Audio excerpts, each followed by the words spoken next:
नमस्कार, मैं कमलेश कबीर आपका एक बार फिर स्वागत करता हूं इस नए एपिसोड में। आज के इस एपिसोड में हम बात करने वाले हैं अरविंद केजरीवाल की आगे की रणनीति की, आगे की राजनीति की। क्योंकि सभी राजनीतिक विश्लेषक और चुनावी विश्लेषक अरविंद केजरीवाल को लेकर अलग-अलग तरीके के कयास लगा रहे हैं।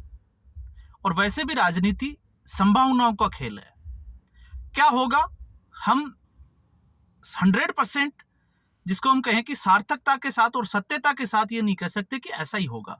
सिर्फ और सिर्फ जो है वो आकलन किया जा सकता है। लेकिन इस आकलन में दो चीजें बड़ी इंपॉर्टेंट है। अब कुछ लोगों को मानना है कि अरविंद केजरीवाल की राजनीति, उसके ऊपर अब ब्रेक लग गया है और राजनीतिक कैरियर अरविंद केजरीवाल का खत्म होने वाला है। लेकिन इस पे जब हम तथ्यों पे जाते हैं तो कोई भी पार्टी इतनी जल्दी राजनीति से समाप्त हो जाती है, वो कहना थोड़ा सा मुश्किल हो जाता है। और ऐसा इसलिए क्योंकि दिल्ली के विधानसभा चुनाव परिणाम के बाद में आज भी अगर हम देखें तो अरविंद केजरीवाल और आम आदमी पार्टी का वोट शेयर जो है वो लगभग 43% के आसपास दिल्ली में है।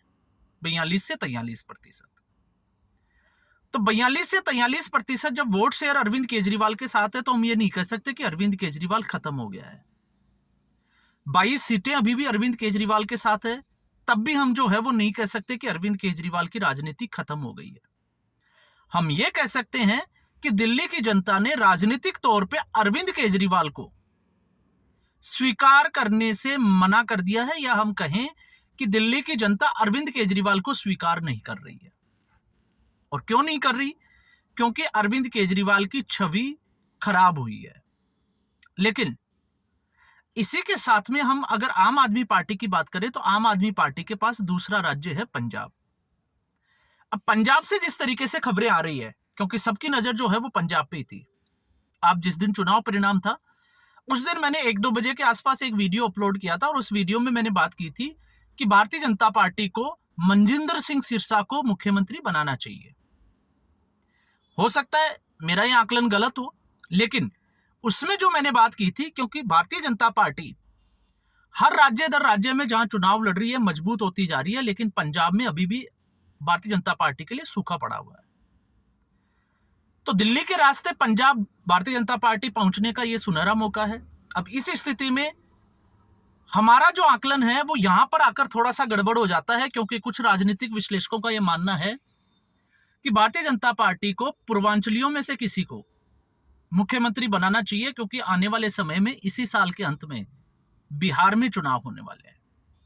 लेकिन बिहार की राजनीति में हम आज भी समझे तो भारतीय जनता पार्टी उतनी कमजोर नहीं है, बड़ी मजबूत पार्टी है। तो अब सवाल खड़ा हो जाता है कि फिर प्रवेश वर्मा क्यों नहीं? क्योंकि प्रवेश वर्मा इस पूरे चुनाव में एक अहम कड़ी थी, जिनका सांसदी के तौर पे टिकट काट दिया था बीजेपी ने, और फिर उसके बाद में उसी वक्त उनको कह दिया था कि आपको चुनाव लड़ना है, और अरविंद केजरीवाल के वो उसी वक्त चुनावी मैदान में कूद पड़े थे और अरविंद केजरीवाल को चुनाव हरा भी दिया। तो प्रवेश वर्मा की अपनी दावेदारी है, और प्रवेश वर्मा के साथ जिस तरीके से दिल्ली और हरियाणा के जो लगते हुए जो जाट थे, जिस तरीके से वो प्रवेश वर्मा के साथ खड़े हुए, तो अब कयास ये भी लगाए जा सकते हैं कि भारतीय जनता पार्टी जाट मुख्यमंत्री बना सकती है और मैसेज दे सकती है, फिर चाहे वो राजस्थान हो, मध्य प्रदेश हो, उत्तर प्रदेश हो, ऐसे सीमावर्ती राज्यों में। लेकिन मेरा यह मानना था कि भारतीय जनता पार्टी को यहां पर राजनीतिक तौर से मनजिंदर सिंह सिरसा को मुख्यमंत्री बनाना चाहिए, क्योंकि 2027 में चुनाव होने हैं पंजाब में, और पंजाब में अभी भारतीय जनता पार्टी उधार की राजनीति कर रही है। तो ऐसे में एक सुनहरा मौका होगा कि मनजिंदर सिंह सिरसा को मुख्यमंत्री बनाए और दिल्ली के डेवलपमेंट में बीजेपी एक अपना नया मॉडल तैयार करे, चाहे फिर वो यमुना का रिवर फ्रंट हो, कूड़े को लेके हो, और भी दिल्ली की समस्याओं को। तो इससे फायदा यह होगा कि एक सिख मुख्यमंत्री भारतीय जनता पार्टी का होगा, टर्बन वियर। दूसरा, दिल्ली का मॉडल जो है वो पंजाब के लिए एक एग्जाम्पल का काम करेगा, और उसके बाद में मनजिंदर सिंह सिरसा को इस्तीफा दिलवाकर पंजाब विधानसभा चुनाव में एज ए मुख्यमंत्री फेस के तौर पे प्रोजेक्ट करे और उसको विधानसभा चुनाव पंजाब से लड़वाने की कोशिश करे, ताकि भारतीय जनता पार्टी फाइट में आ सके, ऐसा मेरा मानना है। लेकिन भारतीय जनता पार्टी के आप देखिएगा सारे यूट्यूबर्स और मीडिया चैनल्स, इसमें मैं कोई कोताही नहीं है, ईमानदारी से एक बात बोल रहा हूं कि कोई भी भविष्यवाणी कर रहा है इस तरीके की तो वो आपको बेवकूफ बना रहा है, क्योंकि भारतीय जनता पार्टी में नरेंद्र मोदी और अमित शाह के अलावा किसी को यह भी पता हो कि अगला मुख्यमंत्री कौन होगा, चाहे वो भारतीय जनता पार्टी का लीडर ही क्यों ना हो। तो इसका मतलब वो जनता को और आपको धोखा दे रहा है, इसके अलावा अपनी टीआरपी बनाने का काम कर रहा है। और ये भारतीय जनता पार्टी की राजनीति रही है, तो इससे जो है वो सीखना भी चाहिए। लेकिन बात करते हैं हम आम आदमी पार्टी की। तो आम आदमी पार्टी में अरविंद केजरीवाल की निर्भरता सॉरी अब पंजाब में ज्यादा बढ़ गई है, क्योंकि आम आदमी पार्टी की सरकार दिल्ली में रही नहीं। और ऐसी स्थिति में दिल्ली की सारी आम आदमी पार्टी की हाईकमान, जिसके हम कहें कि चाहे वो राघव चड्ढा हो या फिर अरविंद केजरीवाल हो, तो अब वो रुख करेंगे पंजाब से, क्योंकि पंजाब में उनकी सरकार है।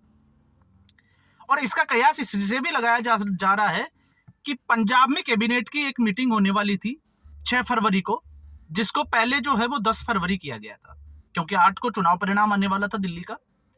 और अब जो है वो खबर ये आ रही है कि कल 11 फरवरी को पंजाब के जितने भी एमएलए जो है उनकी मीटिंग बुलाई है दिल्ली में अरविंद केजरीवाल में, तो सारे लोग जो है वो वहां जाएंगे। और ये मीटिंग, कैबिनेट की जो मीटिंग है वो होने वाली है 13 फरवरी को। तो अचानक से इतना फेरबदल क्यों? तो फिर इसमें आ जाते हैं कांग्रेस पार्टी के। आपको पता होगा कांग्रेस पार्टी के सुखजिंदर सिंह रंधावा, जिस तरीके से उन्होंने एक स्टेटमेंट दिया कि आम आदमी पार्टी के 30 से 32 विधायक उनके संपर्क में हैं और वो पार्टी आम आदमी पार्टी छोड़कर दूसरी पार्टियों में जा सकते हैं। हालांकि थोड़ा सा हास्यास्पद लगता है, लेकिन पॉलिटिकली अगर हम देखें तो एक नैरेटिव सेट करने के लिए अच्छा स्टेटमेंट हो सकता है। क्यों हो सकता है उसकी हम बात इसलिए कर सकते हैं क्योंकि भारतीय जनता पार्टी पंजाब में कमजोर कड़ी है, उधार की राजनीति लड़ रही है। अब ऐसी स्थिति में पंजाब में जो पंजाब का कांग्रेस का जो काडर है उसको मजबूती मिली है। और मजबूती क्यों मिली है? क्योंकि इसी काडर ने लोकसभा चुनाव में आम आदमी पार्टी के साथ में गठबंधन करने से बिल्कुल इनकार कर दिया था। और आज वो खुश है, क्योंकि जिस तरीके से आम आदमी पार्टी सत्ता से बाहर हुई है, तो अब उनको लगता है कि पंजाब में एक मैसेज आएगा कि दिल्ली का फ्लॉप मॉडल की वजह से अरविंद केजरीवाल को दिल्ली की जनता ने अस्वीकार कर दिया और उसमें तड़का लगाया अरविंद केजरीवाल की हार ने। तो अगर आम आदमी पार्टी कमजोर होती है पंजाब में, तो कांग्रेस पार्टी को लग रहा है कि फिर दूसरा नंबर जो है वो कांग्रेस पार्टी को आता है। तो 2027 के चुनाव में कांग्रेस पार्टी आम आदमी पार्टी से सत्ता हासिल कर सकती है। यह जो है वो कांग्रेस पार्टी का एक नैरेटिव तैयार करने की तैयारी चल रही है।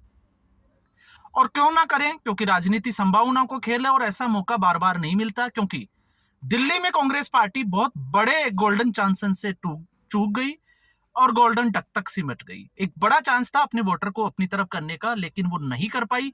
वो मैसेज ही नहीं दे पाई कि धरातल पे वो चुनाव भी लड़ेगी। तो ऐसी स्थिति में पंजाब से अब उम्मीदें कांग्रेस पार्टी की बढ़ गई है।